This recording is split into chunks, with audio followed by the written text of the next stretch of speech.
Hi, Northaven friends, and welcome to this week's Northaven Voices. My name is Bob Roton, and I am excited to be interviewing Dawn Grosser today. It's an interesting story here because I met Dawn just about 4 weeks ago. It's about a month ago, and she sent me a message requesting wanting to order one of the yard signs that we had just released. And so I thought, I don't know Dawn. I haven't remember seeing her at the church. And so she's been visiting the church. She started visiting the church prior to the pandemic, and then she stayed connected with us during the pandemic. So I'm so excited to be visiting with you, Dawn, and thank you for taking the time. Well, thank you. This is such a wonderful opportunity to get to know people, and I appreciate you including me. Well, you're welcome. Yes. So, Dawn, I'm just going to ask you to tell us about yourself. What do you do? Where were you raised? What are your passions and so forth? I'm a Midwesterner. So I grew up in Kansas City, Missouri. Okay. And ended up at Baylor. I'm not a Baptist, but a lot of people from the area I was at kind of shifted down south. And I was a pre-med religion major at Baylor. I was thinking about seminary, but I chose the medical route. And so went to medical school in the Northeast and now practicing as an orthopedic surgeon, and I specialize in foot and ankle. Oh, wow. Yeah. Well, I should be saying Dr. Grosser then. Well, no, that's okay. It's okay. I'm not like that. Okay, good. And then finished a fellowship in Scottsdale and came back to Texas. My husband is a Texan, and they don't like to leave. So. They do not like that.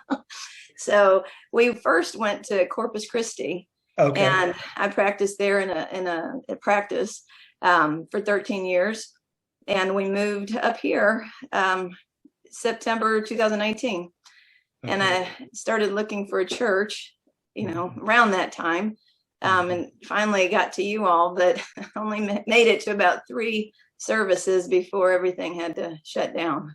Yeah. Okay. And so so that's why you didn't see me much, but I enjoyed so much those 3 visits, and also the opportunity to be with you all, even virtually, through this hard time. So what are your passions or hobbies?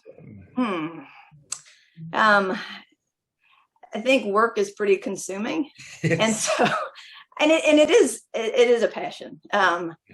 So I would say that's something that, of course, takes time and my energy, which I like giving.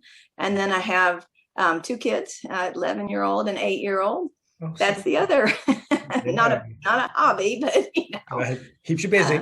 Keeps me busy. Yeah. They're involved in a lot, I'm sure. Yeah, and so it's probably like a lot of people. We like to be outside, and whenever we can, we like to travel, but it's been curtailed a bit. Of course.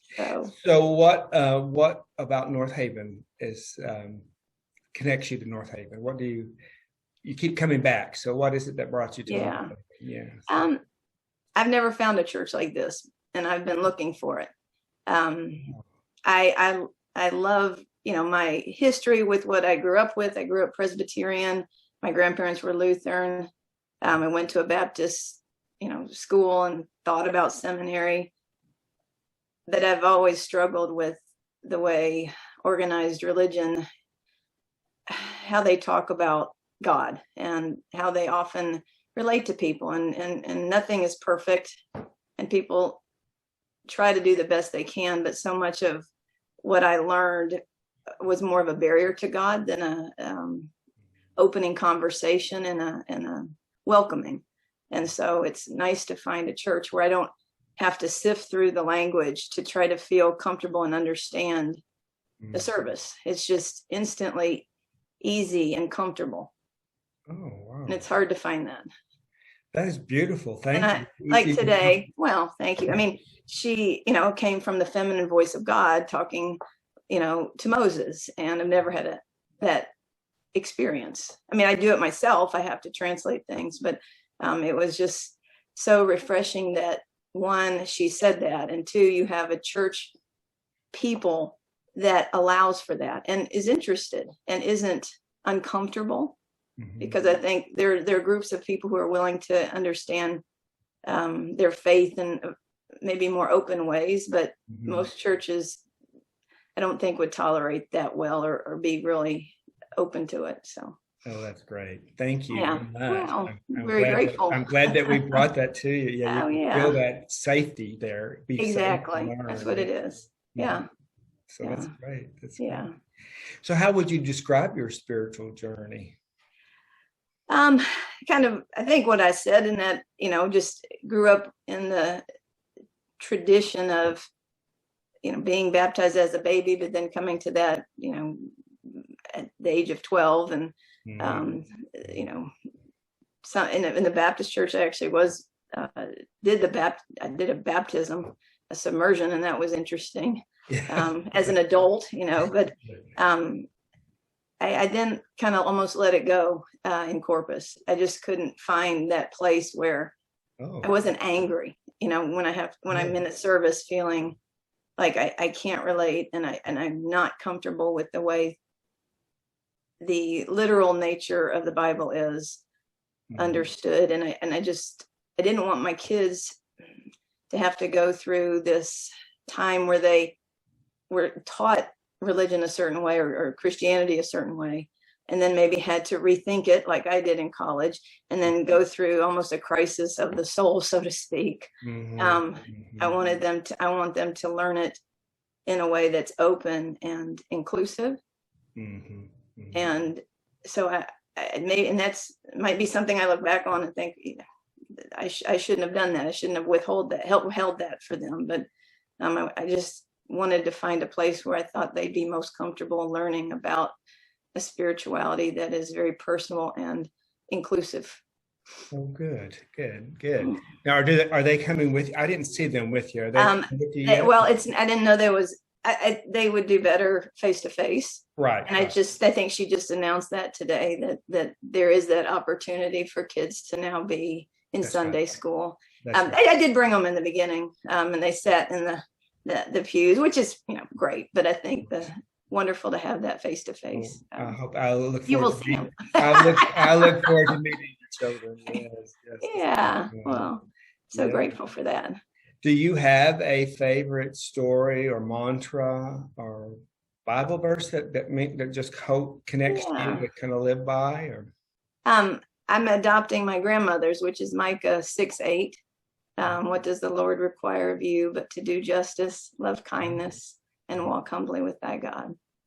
I think that's been a mantra, so to speak. Yeah, it's a wonderful. It is. Yes, to do justice. Especially today. So it's just so exactly. Going on. It's universal. Yes. Yeah. So how has your life been different than what you had imagined? That was a very powerful question. I appreciate you giving me those ahead of time. You're welcome. At first I read it, I thought, there's nothing different. And then I thought, no, actually everything is different than what I think I could have imagined. And I mean, for example, I should not be here.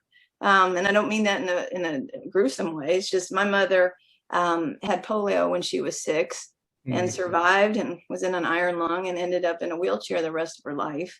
Oh, okay. She obviously found somebody, and that was my father, who was an able-bodied person, to marry, which was not expected back then. That she would have someone who would want to give her that normal life. And then the doctors told her she couldn't have a kid. And she was very obstinate and said, I'm going to. And so she did. I'm an only child, but so just even that, is I'm grateful and just sometimes overwhelmed that I'm here. My parents got divorced when I was 12, and that's not something I would have anticipated or wanted, but it certainly teaches you different things. And you get through hard times.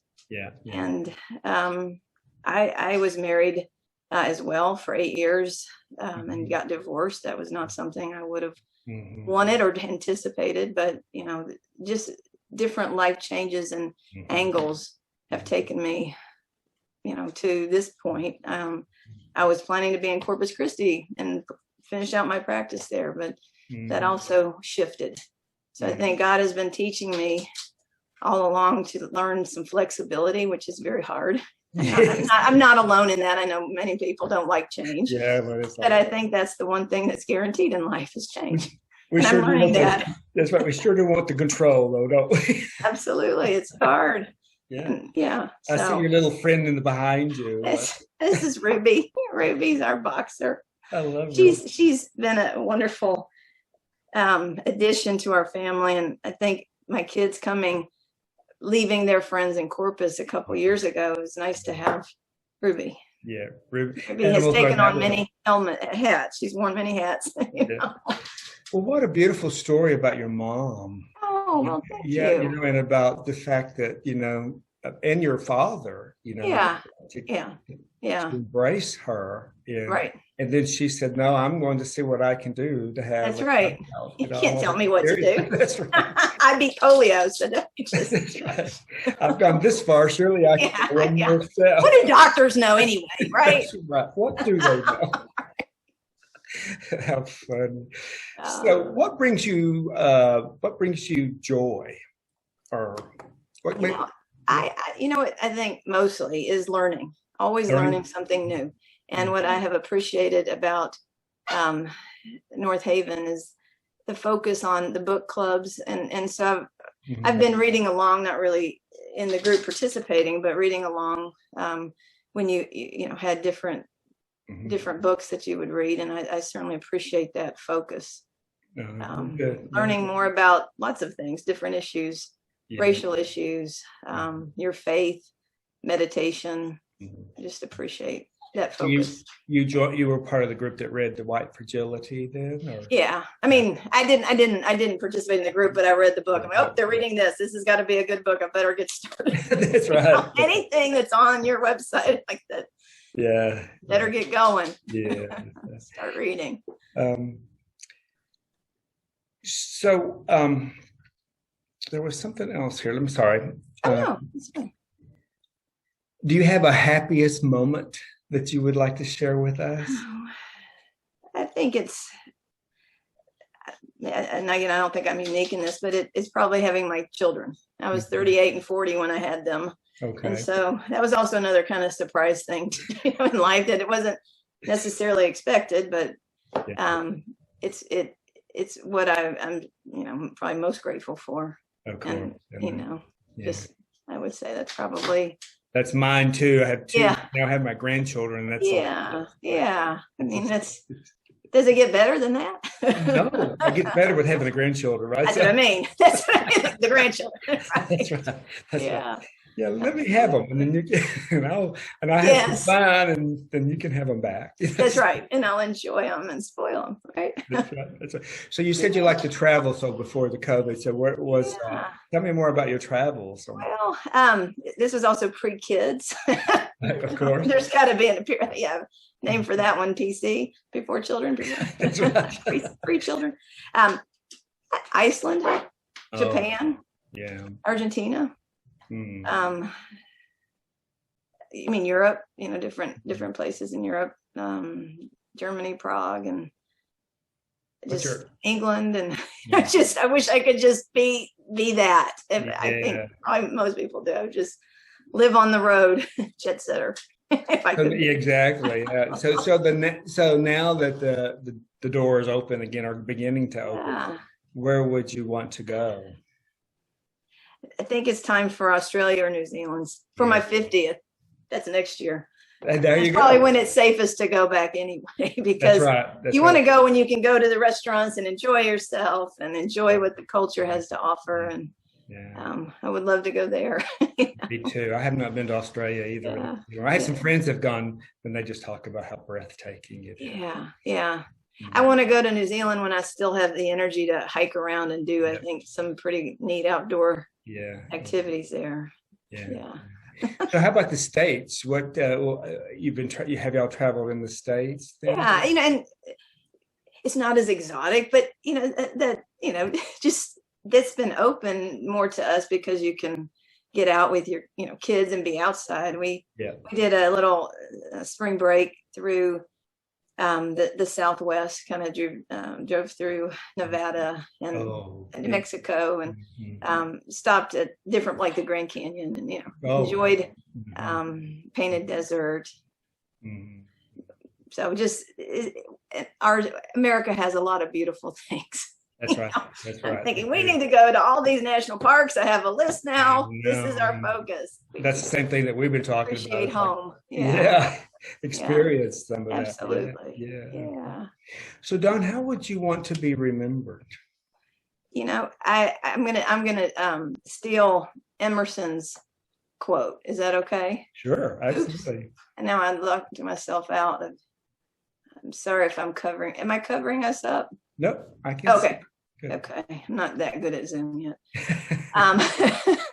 To laugh often and much, to win the respect of intelligent people and the affection of children, to earn the appreciation of honest critics and endure the betrayal of false friends, to appreciate beauty, to find the best in others, to leave the world a bit better, whether by a healthy child, a garden patch, or a redeemed social condition. To know that even one life has breathed easier because you have lived. And that's what I hope is what I can leave. That's his definition of success, and mine too. So that's something to strive for, and for me. That's beautiful. Yeah. And your little girl came in and just waved a while ago. So, so you are doing this. There they are. They are. That was beautiful. Thank you for sharing that with us. Yeah. Well, So glad to have you visiting the Northaven, and I look forward to meeting your children soon. And we will be there. And hopefully maybe you will decide to join one day. And so I will stand there with you. So with you, I would be honored. I would love that. Thank you. Yes, I really appreciate that. But it's just been, I just feel so blessed to be able to have that connection when you sent that. I thought, with just sending a request for the sign, and I thought, wow, look where this has gone. It's like, this is so beautiful to me. Yeah, I love your sign, and I appreciate it was a segue for the next step for me, and I thank you. You have reached out, and I feel like I'm much more a part of it just because of your gesture. So thank you. Oh, well, thank you. Now, I did pass on your name to Ann. I think she's going to. Well, that's exciting. I mean, I knew Marty just from before, and I'm so excited to meet her. I told her, I shared with Ann how we just got connected, and I thought, I know she will, because that's really what Ann does a great job doing that. So well, I look forward to it. Good. Thank you so much. Have a wonderful afternoon. And you too. And I look forward to seeing you next Sunday or the next Sunday. Okay. We'll see you soon. And thank you for allowing me to be a part of this. Of course. Yeah.